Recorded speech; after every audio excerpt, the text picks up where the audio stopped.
Hello everyone, welcome back to your YouTube channel English with Jali sir. How's it going? I hope you are enjoying yourselves. Let's try to learn English with me without wasting your valuable time. Today's topic kinds of pronoun. तो दोस्तों आज का हमारा topic है kinds of pronoun. उससे related हम आपको पढ़ाएंगे इंडेफिनिट प्रोनाउन यानी कि अनिश्चय वाचक सर्वनाम, जिसकी शॉर्ट ट्रिक हमने बनाई आपके हेल्प के लिए प्रिपेयर्ड। तो उसी से रिलेटेड हमारी आई से स्टार्ट है। तो दोस्तों इस वीडियो के लास्ट तक बने रहे ताकि आपको हर एक कॉन्सेप्ट क्लियर हो जाए। तो चलते हैं दोस्तों, आपको पहले नंबर पे बताते हैं हम लिस्ट ऑफ इंडेफिनिट प्रोनाउंस, ताकि हमको बहुत देखने को मिलते हैं। दोस्तों पहले नंबर पे हमारा देखिए ऑल है। ऑल हमारे की इंडेफिनिट प्रोनाउन है और ये सम हमारा इंडेफिनिट प्रोनाउन है। नन भी हमारा क्या है में आता है, ये इंडेफिनिट प्रोनाउन में आता है। फ्यू भी हमारा इंडेफिनिट प्रोनाउन है। वन हमारा इंडेफिनिट प्रोनाउन है। अदर्स हमारा इंडेफिनिट प्रोनाउन है। मैनी हमारा इंडेफिनिट प्रोनाउन है। दोस्तों अगला है हमारा नोबडी और उसके बाद एनी है और आगे है एनीबॉडी। तो दोस्तों ये हमारे क्या है, इंडेफिनिट प्रोनाउन है। अगला है हमारा समवन और उसके आगे क्या है हमारा एनीवन, उसके बाद हमारा नो वन। तो दोस्तों ये भी हमारे क्या है, इंडेफिनिट प्रोनाउन है। अगले दिए एवरीबॉडी, उसके बाद दिया समबडी एटसेट्रा। तो सारे जो टोटल है हमारी, ये हमने लिस्ट बनाई है आपके लिए ताकि आपको अच्छे से समझ में आ जाए। ये सारे हमारे क्या है, इंडेफिनिट प्रोनाउन है, जिसे हम अनिश्चयवाचक सर्वनाम भी कहते हैं। दोस्तों उससे रिलेटेड हमने ये इंग्लिश में लिखे वाक्य राइट किए यहाँ पे, ताकि इसमें हम अच्छे से ये देख सकें कि इसके अंदर कौन सा इंडेफिनिट प्रोनाउन है। उसे सर्किल करके देखते हैं और आपको बताते हैं ताकि आप उन्हें कैसे पहचान पाएंगे। तो अगला दिया है मैंने कुछ सेंटेंस बनाए हिंदी में, उसको इंग्लिश में ट्रांसलेट करने के लिए कि हम उनको कैसे हिंदी से इंग्लिश में ट्रांसलेट करते हैं। तो दोस्तों आइए इस वीडियो को लास्ट तक बने रहें ताकि आपको अच्छे से समझ में आ जाए। तो पहला सेंटेंस है दोस्तों हमारा, सभी यहां आने के लिए तैयार हैं। तो दोस्तों ये सभी जो हिंदी में लिख रहा है, सबसे पहले सभी जो है, क्योंकि हमें पूरी तरीके से क्लियर नहीं हो पा रहा है कि 10 है या 20 है या 40 है 50 है, पूरी तरीके से समझ में नहीं आ रहा है कि कितने हो सकते हैं जो आने वाले हैं। तो इसमें पूरी तरीके से पता नहीं चल रहा, डेफिनेट नहीं है बल्कि इनडेफिनेट है। तो ये हुआ हमारा दोस्तों, सभी जो वर्ड है हमारा ये क्या है, यही हमारा इंडेफिनिट प्रोनाउन है। All are ready. तैयार को क्या कहते हैं, तैयार यानी कि रेडी। ऑल आर रेडी आने के लिए। आने को इंग्लिश से पहले हमारे क्या दिया इसमें अंदर, देखिए टू लगाना है। जो हिंदी में ने है इसके लिए हमें टू लगाना है। उसके पश्चात आने को इंग्लिश में बोलेंगे हम कम। तो दोस्तों ये राइट किया मैंने और उसके पश्चात यहां के लिए हम लिखेंगे हेयर। तो इसके अंदर जो मैंने ये राइट डाउन किया हमारा ऑल है, और यही ऑल हमारा क्या है दोस्तों, यही ऑल जो है हमारा क्या है, इंडेफिनिट प्रोनाउन है। अगला सेंटेंस है दोस्तों हमारा, किसी ने उसकी मदद नहीं की। तो हमें यहां पे जो इंडेफिनिट प्रोनाउन करना है वो हमें नन इस्तेमाल करना है। तो इसके अंदर जो किसी ने, तो यही हमारा हिंदी में जो आया है वर्ड हमारा, यही हमारा क्या है, इंडेफिनिट प्रोनाउन है।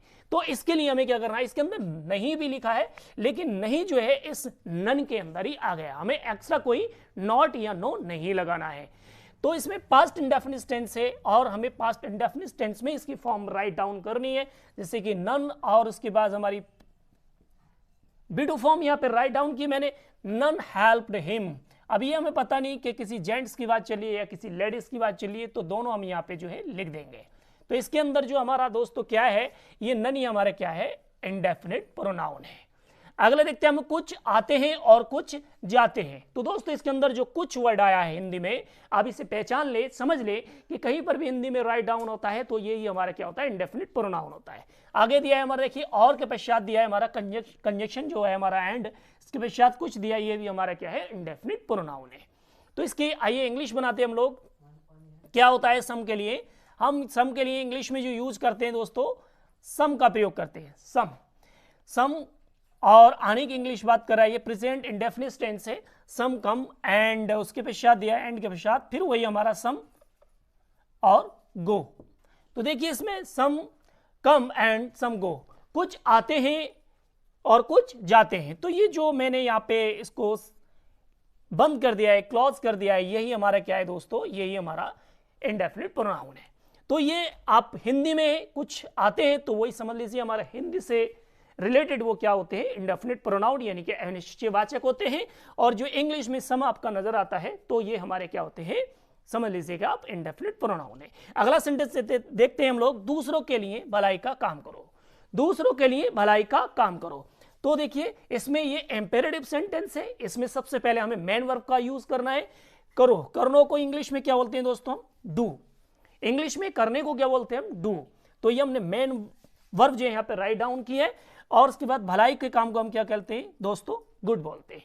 ये इसके अंदर हमारे डबल ऑब्जेक्ट आया, यानी जिसे हम डायरेक्ट और इनडायरेक्ट ऑब्जेक्ट के नाम से जानते हैं।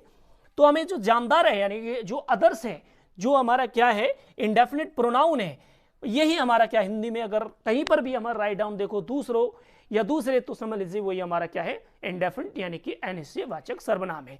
तो देख लीजिए हमें डू, गुड, और हमें जब ये जानदार है, दूसरों को, किसी व्यक्ति की बात कर रही है और वो भी अनेक व्यक्तियों की बात की जा रही है, तो हमें क्या करना पड़ेगा? टू अदर्स का प्रयोग करना पड़ेगा। तो दोस्तों यही हमारा क्या है, अदर जो है यही हमारा क्या है इंडेफिनिट प्रोनाउन, यानी कि अनिश्चयवाचक सर्वनाम है। नेक्स्ट वाला देखते हैं हम लोग, उनमें से अनेक सिपाही थे। उनमें से अनेक सिपाही थे, कौन थे उनमें से? उनमें से अनेक सिपाही थे। तो इनमें जो अनेक वर्ड दिखाई दे रहा है आपको, बहुत अच्छे से अपेयर हो रहा होगा, तो ये अनेक जो है हमारा क्या है, यही हमारा क्या है इंडेफिनिट प्रोनाउन, मींस यानी कि अनिश्चयवाचक सर्वनाम। तो देखिए यही हमारा क्या है, आइए से इंग्लिश में ट्रांसलेट करते हैं। सबसे पहले हमें यही राइट डाउन करना है। तो अनेक को क्या बोलते हैं दोस्तों? इंग्लिश में हमारा मेनी होता है, और में से के लिए हम क्या करते हैं इंग्लिश में? ऑफ यूज करते हैं, मेनी ऑफ। और उनके लिए हम इंग्लिश में क्या यूज करते हैं? Them, many of them. तो ये जो हुआ हमारा क्या हुआ दोस्तों, पहले पूरा राइट डाउन कर देते हैं। अनेक है, प्लूरल है, और वो भी पास्ट से रिलेटेड है, वर यूज करेंगे। और सिपाहियों को इंग्लिश में क्या बोलते हैं? सोल्जर्स बोलते हैं। तो दोस्तों ये वो बना हमारा सेंटेंस। तो ये जो हमारा मेनी है, यही हमारा क्या हुआ? यही हमारा है इंडेफिनिट प्रोनाउन, यानी कि अनिश्चयवाचक सर्वनाम। तो ये हिंदी में अगर आपको अनेक नजर आता है तो समझ लीजिए जैसे कुछ और भी वर्ड आते हैं, जैसे सिविरल है, सेवरल है, वेरियस है, तो ये भी हमारे क्या उसी से रिलेटेड है। और ये मेनी हमारा क्या है अनिश्चयवाचक सर्वनाम है। तो मैंने कुछ वाक्य इंग्लिश में लिखे, उसे हम सर्कल करके देखते हैं और प्रैक्टिस करके देखते हैं कि कैसे अगर हमें इंग्लिश में कहीं पर भी इंग्लिश के चैप्टर में लिखे हुए नजर आते हैं तो हम उन्हें कैसे पहचानेंगे।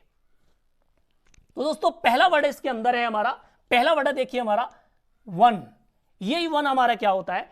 यही हमारा इंडेफिनिट प्रोनाउन है। और ये बात एक हमेशा याद रखें, ऑलवेज रखें कि वन में जो हमारा जो पसेसिव प्रोनाउन यूज होता है वो हमारा वन सी होता है। कभी भी यहाँ पे हिज या हर या देयर या योर या इट्स कोई भी अदर जो प्रोनाउन है वो राइट डाउन ना करें। जो वन के लिए सुटेबल फॉर होता है वो वन सी होता है ऑलवेज।